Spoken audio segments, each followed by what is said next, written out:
नमस्कार मित्रांनो, ठरलं तर मग या सिरियलमध्ये काय घडले आपण ते बघणार आहोत. सायली सुमन काकूला सगळं समजून सांगत असते. त्यावेळेस मला खूप वाईट वाटतंय असं ती बोलते, पण हे करायलाच हवं ही सायली पटवून दाखवते. पटवून सांगते की नागराज काकांना शिक्षा व्हायलाच पाहिजे. इकडे जेव्हा कल्पना स्वयंपाक करत असते त्याच वेळेस त्या ठिकाणी सचिन येतो. आईला हाका मारतो.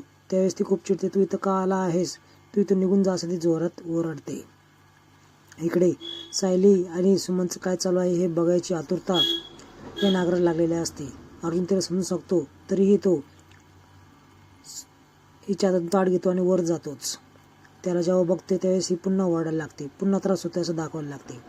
आता कल्पनाचा आवाज ऐकून प्रतापराव खाली येतात आणि सचिनला पुन्हा धक्के मारून देऊ का, अपमान वारंवार करून घेतायचं सांगतो. त्यावेळेस माझ्याकडून खूप चुकलं, मला माफ करा असं तो बोलतो.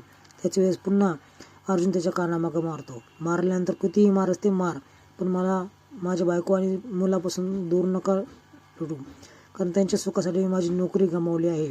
खरं तर त्याला पैसे त्यांच्याकडून उकळायचे असतात, कारण तो बँकरप्ट असतो. तो काही करून ऐकेना. शेवटी मुलांशी राहण्यासाठी तो जॉब सोडतोय असं रडत तो निघून जातोय, पण कोणीच त्याचं ऐकेना. इकडे सुमन आणि प्रतिमा त्या बोलत असतात. त्याच वेळेस आम्हाला थोडासा वेळ द्या, नागराज असं बोलतो. त्याच वेळेस मी तिला जेव्हा बोलतो तुम्ही काय मार्केटमधून खरेदी करायची ती करून घ्या असं नागराज तिला सुचवतो. इकडे खूपच वातावरण बिघडलेलं असतं, कारण सचिनने आल्यामुळं पूर्ण परिवार गडूळ झालेला असतो.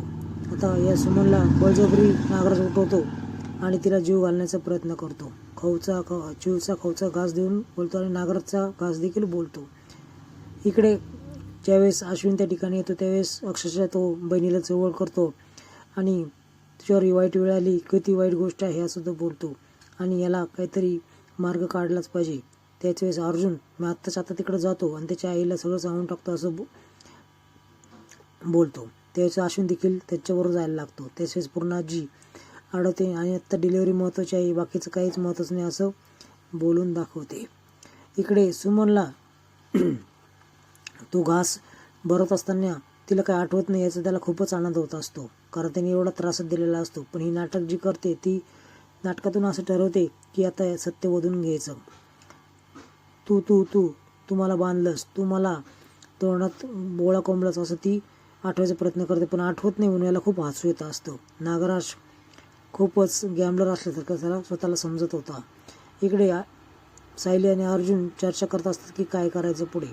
त्याच वेळेस आता सुमन काकू काय करत असतील याचा देखील ते विचार करतात आणि तेवढ्यात त्यांना एक व्हिडिओ येणार असतो. त्याच्यामध्ये तो स्पष्टपणे कबूल देत आहे की रविराजला